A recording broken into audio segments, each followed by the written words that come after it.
Hi, welcome back to the Watercolor Westport Stories podcast. I don't know where you're joining us from today, but wherever it is, we are so glad that you're with us. We are hearing from viewers near and far that this podcast is reaching you with inspiration from the village of Westport, Ontario. So thanks for being with us. I'm here today joined with Stephen Rolston, owner of Landark Homes and founder and visionary behind Watercolor and the unique community that it is here in this beautiful, charming, historic village. One of the ways that we are making connections with this podcast is to introduce you to people who make the village of Westport so unique, beautiful, special, and are visionaries perhaps, or people who have contributed to businesses within the community. We have homeowners. If it's your first time joining our podcast, today's a really special day because we have the mayor of the village of Westport with us. Mayor Jones is a figure of leadership in this village, and she comes to us today to just give you some insights about herself and about where she sees perhaps the future of the village in her role.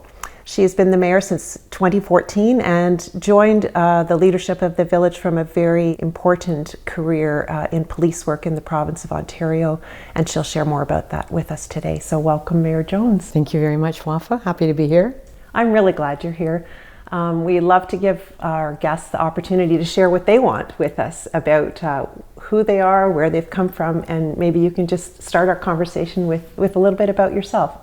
Well, now you're asking a politician to talk about herself. So you mentioned my history, that I was a police officer for 34 years, and during my professional career, moved 14 times. And my last posting was in Thunder Bay. I have friends and family close to Westport, so when it became time to think about leaving Thunder Bay and retiring, as much as I loved Thunder Bay, I had been there only for 3 years, and my friends and family were east. So when I looked for a place to move to, I looked at the surrounding area. But one of the things that was important to me after 34 years of policing was to find a community that I could really engage with without the preconceptions that people have of a police officer. Now, I still got those, and I still get the questions 15 years later. You know, I got the speeding ticket and these things happened. I take those in stride. But it was the beauty, the serenity, and perhaps the authenticity of Westport that helped me decide to live here. My very, very first house was a historical home in Kitchener. Oh. And now my home here is a historical home. So there was something about, that moves your soul, that calls you. So that is why I chose Westport. Was leaving Thunder Bay. I was looking for a place where I could really engage. And of course, as you and Stephen know, not been disappointed that there's lots of opportunities to engage here. Mm-hmm. Yeah, I'm sure. That's an interesting journey from all of those various places. I didn't realize you'd lived so many places. What was a common thread of something that you wanted to bring with you? Because some people come to the village of Westport and they'd like to hang on to something from home. What did you find here that was maybe similar to some of those other places? It really wasn't holding on to something, it was looking for something. Policing means you spend a lot of time away from home. Depending on what your role is. My last job was Chief of Police of Anishinaabe Police. I had 39 communities, so I spent a lot of time traveling to get to those communities. Prior to that, I was with the OPP, and I was a tactical incident commander, which meant I was traveling all the time. So what I wanted was to settle. I wanted to settle and find my church again because I'd moved so many times. I hadn't really been able to form that relationship with a church family either. The size of Westport was particularly appealing, and it's that authenticity that I was talking about. When you get to know the people who have lived in the village for quite a while, they're no shrinking violets. But on the other hand, they're very welcoming. And it was the exposure to that very genuine, we welcome you to our village, it's because we care. and we will check on you. I mean, that was what I was looking for. So it wasn't bringing something, but it was really scoping out all the options that I had, wanting to settle in Eastern Ontario, and that's what I found in Westport. That's so beautiful. I know you've often mentioned that although you live in the village of Westport, that like the GTA, it's the GWA, that there's a greater Westport area. Right.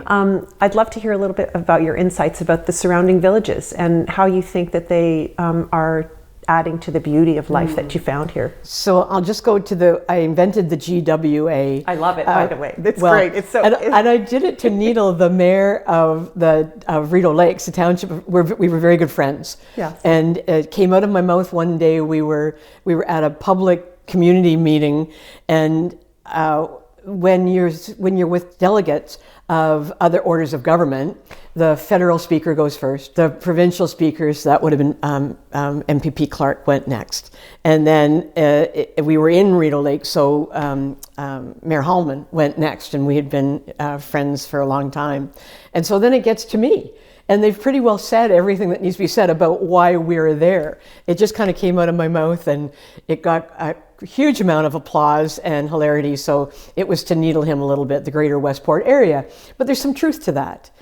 Because people who live within about a 15-kilometer range of the village identify. When you ask them where they live, they'll say, I live in Westport. Right. And when I meet people in town and I don't recognize them, that may sound a little odd to your viewers in Ottawa or beyond in Toronto. And what do you mean you don't recognize people? Truly, you do Yes. know the faces. I have 2 dogs, so I also, and sometimes I better know the names of the dogs than the names of the people. Yeah. But I would say to them, and where are you from? Where do you live? I live in Westport.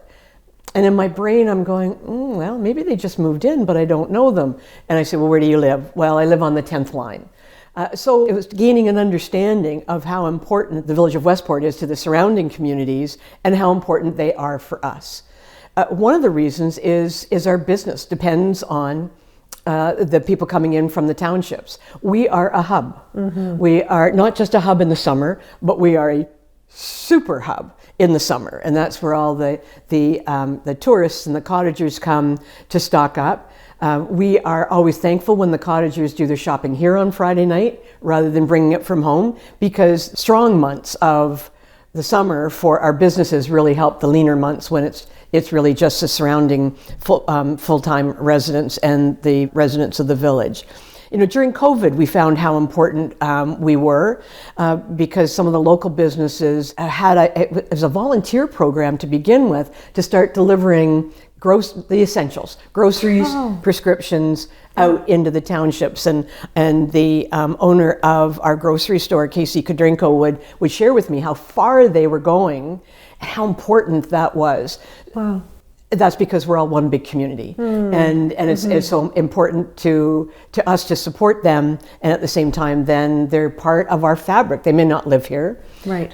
When we make decisions at council, they're not taxpayers, but they certainly support the businesses which are taxpayers. So they're beautiful. Some of the drives that you can go from Westport out into there's 3 townships around us, right? There's Frontenac and Lanark and Tay Valley just beyond that, of course, part of Lanark, and Rideau Lakes. There's water everywhere. One of the most beautiful drives is south out of Westport on the road that takes you by some of the lakes, and it's a serpentine road. And it's can't remember the county road name right now. I think it's 38, but I could be wrong on that. The Salem Road, we call it locally. You just want to stop. It's like traveling on the northern road between Wawa and Sault Ste. Marie, and which is breathtaking. And there's a little place there called Crooked Woman Bay. And anybody who drives that regularly, as I did when I lived in Thunder Bay and came to see my family here, you'd stop because it was so stunning. And there's parts around Westport that are every bit as beautiful. So the surrounding communities are very important to us, and for lots of reasons. They are, as I say, part of the fabric of the village of Westport. Yeah, I've seen that as we've been telling the story of the communities, that there is an integration between the volunteer organizations. They work together and collaborate, event planning. There is just so much to do. And some of our homeowners have said, we moved here, but we've discovered Delta or Elgin or, Rideau Ferry, and little communities that are just around here that just have their own hidden gems that are just so beautiful and enhance the life. So you raise an interesting point there, and you might be going to them in the questions, but let's segue right now from volunteers to the importance of them in the village. Sometimes it's hard to move to a new community and get involved. Yes. And there's sometimes a belief that, that's a closed community, they won't welcome you. Well, I'm here to tell you that is not Westport. As a matter of fact, many of the people who have moved here to Watercolors are involved in the nonprofits and the volunteer organizations. They're involved in the churches. They're involved in meetings at town hall. They come and let their feelings be known. And it's welcome. But more, the volunteer groups, of which there are many, are stronger for having people from other communities bring their talents, bring their experiences. You won't find the groups with Westport not-for-profits close shops at all. They're very open to new people, new eyes. And it's a little bit of succession planning for the executives of all these nonprofits getting new people in. So there's somebody, we were standing here last week, I think I was standing with Stephen, and some people from away were here looking at the community, and I was expressing some of the things to do and the resources that we have, and we'll get to that later. But they said, but what do you do in the winter? And standing with us were two friends who they just rolled their eyes, and they said, "I know you don't have time, really to wind your watch. It's so busy, and it's not even busy that if you want to be. It's just it's a very vibrant community from Thanksgiving to May 24, and then in the winter we just celebrate that the tourists are here." That's awesome. That's awesome. How did you move from policing to village governance? I'm curious to see, there's overlap there. It's leadership in both spheres. It's interacting with community and doing so many things that are relevant to what you're doing now, but I'm curious to know how you made that leap. So I didn't plan on joining politics. When I retired from policing, what I wanted to do was become a potter. And I did, but I didn't plan on doing... So why are we drinking out of these mugs? Why don't we have Mayor Robin mugs? Great question. And there was but I started to get involved with, just as I just described, with some of the nonprofits, and there were some challenges for the council of the day, and our long-serving mayor, Bill Fake, passed. So there was a vacancy on council, and some of the people who this was in 2013, I'd only been here 3 years, but they suggested I run for council as a councillor, which I did and won, and I felt that I was being called to put my name forward for that. Wonderful. And I'm glad I did. But the overlap, so my policing, in my opinion and my experience and in my leadership, is very much about community building. Yeah. It's very much about doing more listening than talking. And the last place that I worked was in the far north, as I've already mentioned, and it was probably one of the most important learning experiences of my life. Being a non-native chief of police in a First Nations community with a variety of social challenges and resource challenges, and really and a different culture. So the listening in those 3 years, I believe, helped the communities, helped the police service, but really did position me well for a life in politics. And so beyond being mayor of Westport, I have served in other senior leadership positions, senior political positions, including in the position that I hold now. And it's because of the police career, I'm not learning government relations on the run.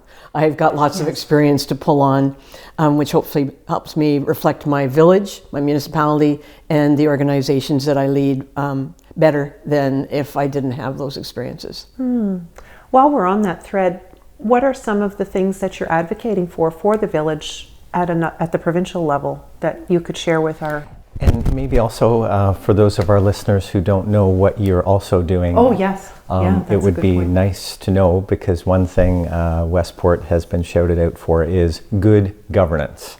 So many of the people who have investigated Westport as a place to live, Thank you. they're exceedingly pleased that Westport has good governance. You know, Stephen, good governance or good leadership, at its core is honesty.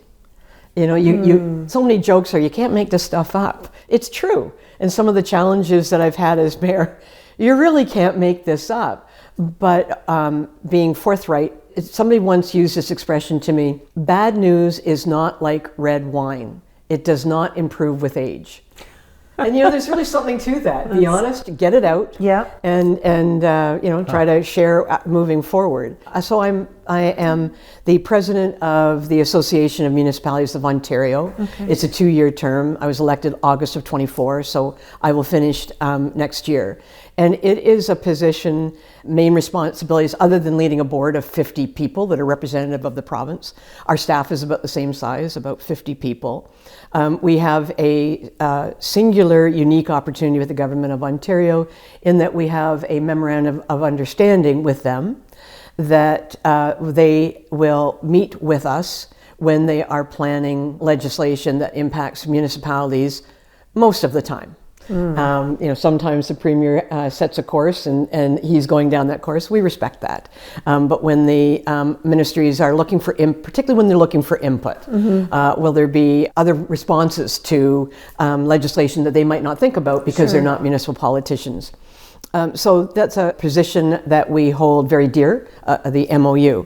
It is an awful lot of opportunities to deal with cabinet ministers and to share with them, again, that red wine thing, that you know, that they're proposing legislation that we believe will have some consequences that they may not have considered. They might not want to hear that, but that's part of the job. So you need to find your path forward. You know, the affordable housing, so you asked for what are sort of those top issues. Yeah, what are It's they? really homelessness, it's housing, it's education, it's healthcare, and education. You know, so the things that that's not that people haven't thought about that, but to understand that from the municipality, those are the things that we are constantly meeting and talking to the government about and sharing our concerns. The government is in Toronto, and although the MPPs are throughout the province, we really feel that we have the opportunity to reflect the province. In the board, it is made up of representation. There's like 8 representatives of Northern Ontario. There are 6 representatives of large urban municipalities. There are 5 representatives of small urban, 5 for rural. So that really brings to the table, all with an equal voice, which is really important. Yeah. All with an equal voice, the perspectives that we need to hear, and I need to hear as the president and take forward. So it's a wonderful job to have. It's a gift to have been voted in. I don't take that lightly. So I don't speak so often on behalf of Westport, which was a little bit of where your question was. I really try and take the 1,000-foot level and represent the province. And I really cherish the opportunities and the travel. I get to be across the province. Having done that much with the OPP, I'm going back to places, and many places where I have lived. And so there's always time for a drive to go by the house that I lived in. I'll tell you a funny story. One house in Kitchener, that my first house, the house that I referenced already, that was the old house. And I was sitting out front, just staring at it, just enjoying the moment. And they had changed how you approach the front door. It was straight up, where when I lived there, it came from an angle. And so I think I was fiddling with my iPhone. I was going to take a photo. Somebody came out of the house. And I thought, and it's a Kitchener in the old section, small streets, small lots. And I thought, oh, I am so burned sitting here. Anyway, he was a lovely man. He came up and I explained what I was creeping out. And why is this lady sitting in front of our house? It was only awkward for a moment. But he was lovely. I explained that I'd lived there, and he looked at me and cocked his head and he said, "Were you the police officer that lived here?" And of course, I agreed. And he had done a little bit of research on who had owned the house before him. So anyway, opportunities I have are not personal so much in this job, but I take advantage of them to go and visit the old neighborhoods. Oh, sure. And I'm sure it's a great opportunity to learn from other municipalities in conversations that wouldn't happen in a formal setting. Exactly right. To discover some things that you could do maybe differently in Westport, or share ideas of what you're doing, that collaboration. Yeah, absolutely. Those, that's a thing with COVID. We became very industrial in getting our work done, and we all knew when to be on the Zoom camera, and we all knew, wear something appropriate from the waist up and look good. Stick to the agenda. Exactly. It's on 60 minutes. The thing is good. The camera's going to shut down. Exactly. Right? Right. Yeah. Right. And that was good that we did it, because we still managed to keep the wheels on commerce. But there's nothing like the hallway conversations. There's nothing like the casual 5-minute, how are you doing? What's new? So you're right. That's an awful lot of the opportunities.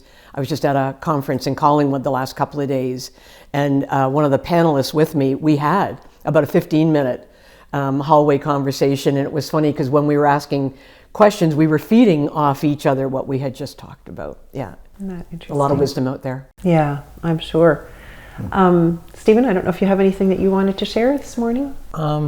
I've done an awful lot of talking, so it's... Well, two things I think our listeners would really like to know about, because they're the two main objections that come up towards, as you experienced on Saturday. What to do in the winter, and what is the healthcare like? I mean, we have the greatest outdoors in Ontario. We have the number of paths that you can walk on. Snowmobiling is out your back door, basically. But there's trails around that are groomed. There's cross-country skiing. There's ski hills close by. But even just staying in the community, all of the Westport Arts Council, the Lions Club, Westport and Blooms, which are the people who keep the gorgeous baskets. Oh. They're not working in the winter. They're probably studying seed catalogs. There you go. Deciding on varieties to order for next year. Right. But there's bridge clubs. There's euchre clubs. There's things to do nights of the week. There's things to do afternoons of the week. And part of it is how we build our community. So if people go, I haven't played bridge in a long time, come out and play bridge. They're always looking for a fourth. There'll be many tables, but you can always get involved. But that's how you start to become part of the community, because you get to kind of know the inside stories. And when people talk about landmarks, you start to understand, that's when they say fetches.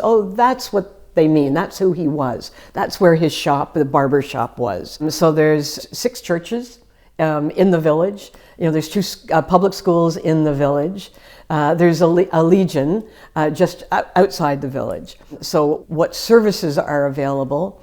We have, there's probably a nursery rhyme that goes like this, but we have a lawyer, we have a dentist, we have the doctors, we'll come back to that in a moment, a pharmacist. My goodness, I can't forget, we have the best chiropractor in Eastern Ontario.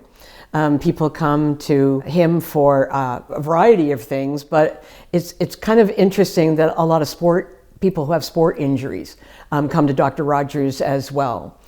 So we have all of those services. We have a funeral home.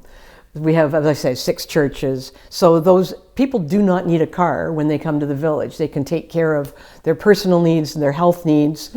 Our shopping, we are blessed by each of the stores having a terrific eye for what stock they bring in.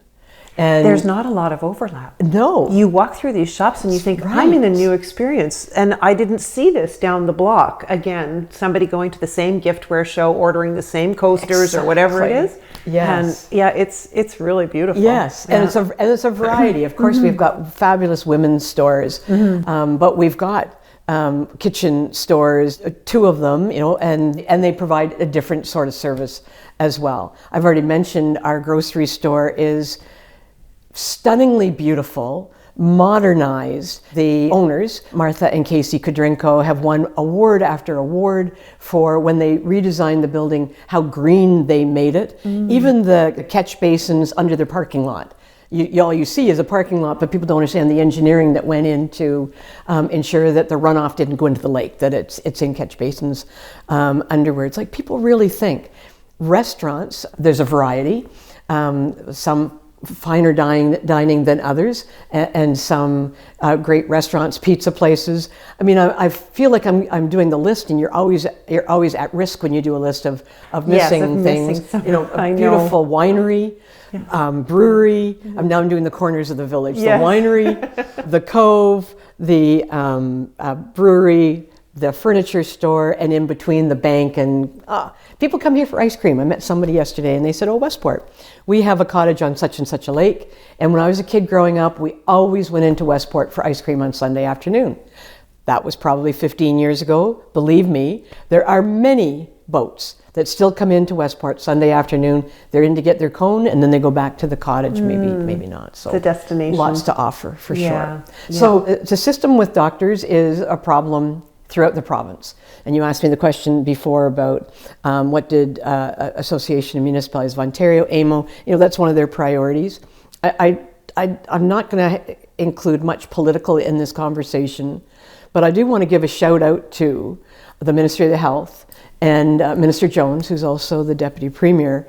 There's another saying, put your money where your mouth is. And it's not just money. The amount of time that the ministry has spent on consultants, bringing Dr. Goodall in to talk about, with this amount of money, how can we improve the delivery of healthcare? I have a lot of respect for Minister Jones. She just announced more money in August. And she's got that goal in sight, that everybody's going to be attached to primary care by 2027 or 2028. I can't remember the date. And so we're part of that. We have a medical center in the village, Country Roads Community Center. It is part of Portland. There's 2 sites. And the executive director there, Mrs. Chaffee, is brilliant. She has a certain amount of money, and she makes those dollars stretch as far as she can. By that, she will have how she gets her primary care doctors with nurse practitioners. So it's not, it's an older village and an old country doctor. It's a modern facility with modern strategies, and she fights for every dollar she can get. So there is a doctor there. There may be more than a doctor. I have a nurse practitioner, so I'm not sure where Mrs. Chaffee's at with her doctors. And you go on the provincial list, and you get in when you can get in. I don't want to estimate what that time is. I think it's less than a year. It's just a state of the case. So a lot of people make that decision when they come here. Do they give their doctor up if where they currently have a doctor is drivable or not? That's just a discussion that people have to have. Being a leader, telling the truth is like red wine. So, I don't want to mix words with people and paint a picture that's not true. There is a provincial list that you go on. When there's vacancies here, you get in the queue. But we also have Perth Hospital, which is 20 minutes away, Smith Falls Hospital, which is 25 minutes away, Kingston Hospital, which is 50 minutes away. In Brockville, we have the stroke center. So we have lots of services that help support that. But there is a reality of getting primary care doctor that it impacts us in Westport as well. Right. It's impacting people. But I think what I'm hopeful about in hearing from you today is that advocacy, because so much of healthcare is advocacy. You advocate for yourself as a patient, and you need strong medical professionals who are there advocating for what you need. And that's really nice to hear. When it comes to collaboration, I know that there's a paramedic in the village. Tell me a little bit about how that came to be and how it's impacting people's healthcare experience. Okay, thank you. I can't believe I forgot that. Oh, no. That was a long... You remembered a lot of other things that I didn't know anything about, so thank you for sharing all those. We would have reminded you about the paramedic. Thankful as a Mayor of Westport, which is the lower tier. Our upper tier is the United Counties of Leeds and Grenville, and the mayors sit on that county council as well. Some of the work that council is responsible for is paramedics. So we would get updates on response times. And the response time for the serious type of calls for an ambulance for Westport was well beyond others. There was Athens and Westport were sitting around 20 minutes for a response for a heart attack or a serious call. So there was the mayor of Athens at some point, after asking and asking for better response, one day, he's a wonderful man, Mayor Herb Scott, he slammed his hand on the desk, which he's never done, and he said, I need better service. So this first response unit idea was born and implemented in Athens probably in 23, and the response times went from 18 minutes down to 7 or 8 minutes.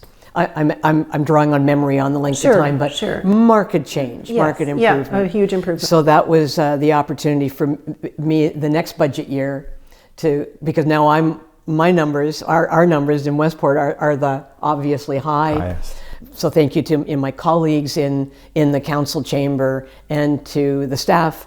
We got our first response July 1st, 24.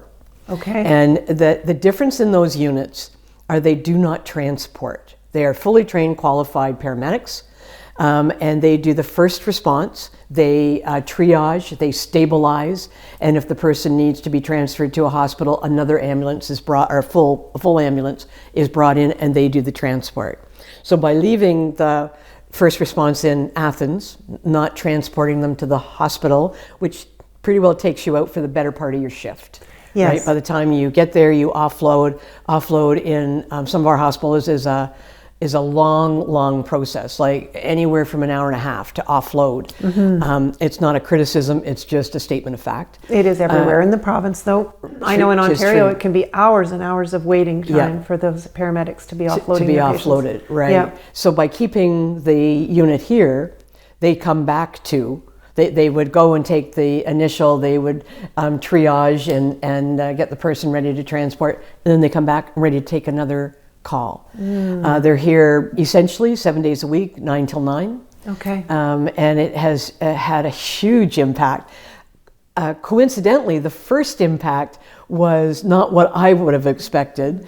Did you roll your ankle and they had to come take care of you? No, it was the response of the public hearing the sirens. It was negative. It was people, because they would think it was their neighbor, their friend. Of course, when they're leaving, now you know it's an important call. So when they leave, they stay at the fire hall in town. When they leave, their requirement is to turn their siren on. Anyway, people got over that, and then they realized, okay, somebody is in need of help, and help's coming. But our response times are down, and we're really blessed. So again, really thankful to the council who supported Westport's request and staff for making it happen. Yeah, it is really important when you walk by and you see the ambulance in the parking lot. It's that real sense of comfort that you don't have to wait so long for an ambulance or for medical help. That's awesome. Thank you. Thanks for all those insights. We've been trying to elevate the image of Westport as a great place to live if you are a hybrid worker or working from home. I hate to say remote, because remote feels like it's far away and you're tucked away from your team. No, you're working from home, or you're a hybrid worker. Has that been an area of growth for the village that you're aware of? Yeah, yes, for sure. So depending on where you are in the province, there are still some independent telephone companies. And we are, again, blessed to have the Westport Telephone Company, who several years ago brought high-speed fiber throughout the area. They pick up in Perth, they come through Westport, they go into the rural as well.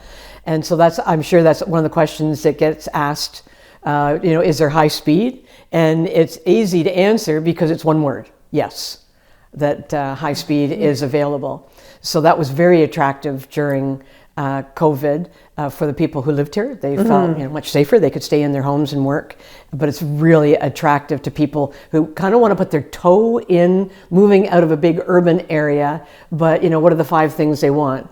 They want to be able to get high speed. They want a school if they've got kids. They want a liquor store or beer store. They don't want to have to travel too far. They need a pharmacy and high speed. So I don't know if that's your list as a person who works to build homes for people, but those are sort of the questions that I get. And other than we've had the conversation about getting a doctor, that is something that's beyond our control, but the 4 out of 5 we can land, and in particular the high speed. Yeah, I think it's it's really reassuring. And I think people, in fact, we had the CTV news crew here, and the cameraman was saying he couldn't believe the upload speed. He said it's better than downtown Ottawa. He was just amazed. So yeah, it's really great to be part of an independent organization that's taking care of us. Exactly. And so let me share with you that when high speed was just coming to the village, early days of COVID, and we have a great arena. And of course the arena was shut down. We didn't even put the ice in during the years for obvious reasons. But their vaccination clinics were being run by the health unit. And I wanted a COVID vaccination station here in the village, and argued with public health, or let's say advocated with public health, all of the reasons, because this is where almost you started Wafa, is what is our relationship with the townships. We're the only arena in the area. So that means the only big floor space possible when you had to stay so far apart. Think back to those days, there were X's on the floor where you could go. And so the health unit said, yes, but we need high speed. And so then the next conversation, of course, was with W2C, who's owned by the Lynn family, who are local people, obviously. And there was no argument. There was, when do you need it by?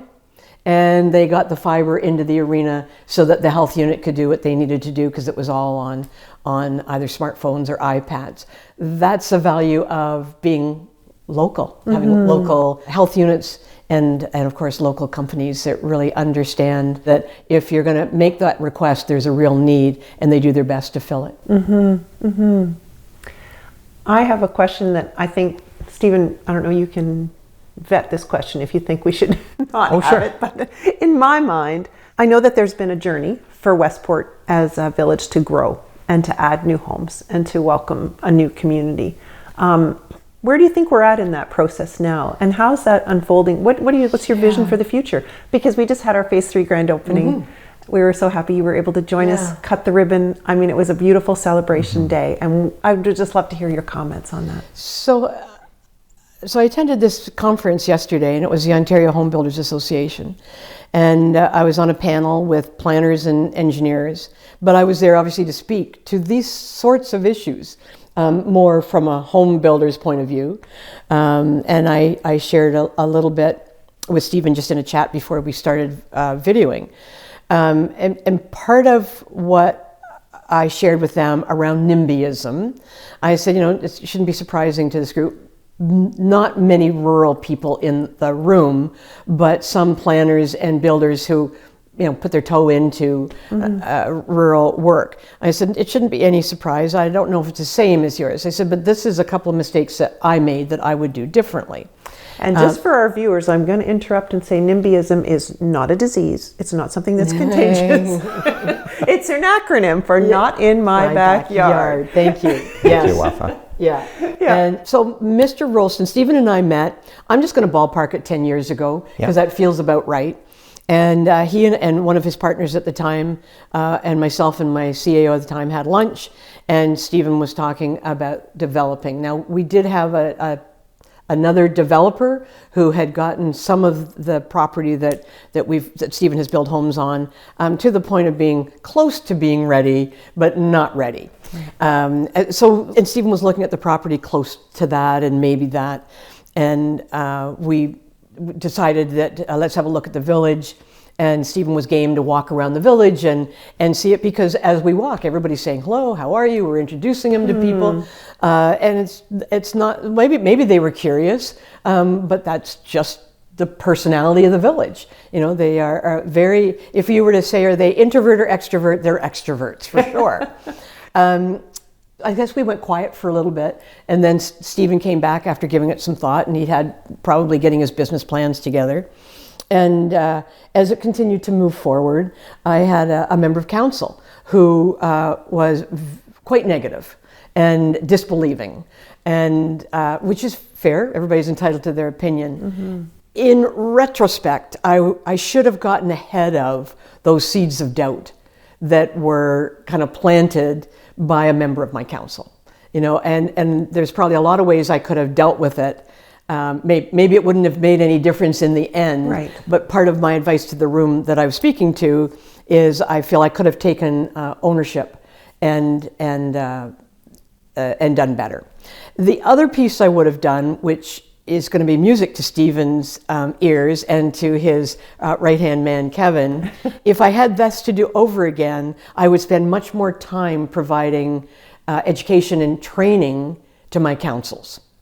I would make sure that the planner spent an inordinate amount of time, maybe not 8 hours at a time, but an hour here and there, so that the first time they were hearing some of the technical planning terms wasn't new. They understand what the definition was about, what the process was about, because I think sometimes my council is not strange to this, that councils get caught up in, this is too big, I don't understand it. And so, when there's confusion, there can be some inertia. They can not move forward. So I think the first would have helped seeds not being planted among existing Westport people, that the subdivision wasn't something to embrace, because that was in early days. It was unknown. It was a change. And the second one would have branched out into more opportunities to share with the public what was going to happen in watercolors. And that's all good reflection, but it doesn't count for anything unless I say it out loud. So I think to the other politicians who are watching this, the mayor can do a lot by making sure the communication isn't all hearts and flowers benefiting the developer. That's not what I'm saying. But to be a real, very pragmatic about what the changes they're going to see, what's going to happen, how Town Hall is going to support the developer. I mean, that's part of the discussion always right across the province, that in many communities, councils are not ready to embrace the changes that they need to pass so that development can go forward. And so that's why I think if I had spent more time training council, we would be more effective, and then there would be the byproduct of that it would go out to the public. So where are we down the path, 10 years out? I think some of the ways to evaluate that is, how have the residents who have moved into watercolors integrated into the community, and vice versa? How have the community members welcomed them and asked them to join, their clubs, their nonprofits, their choirs? We've got so many singers from this area, even in our community choir.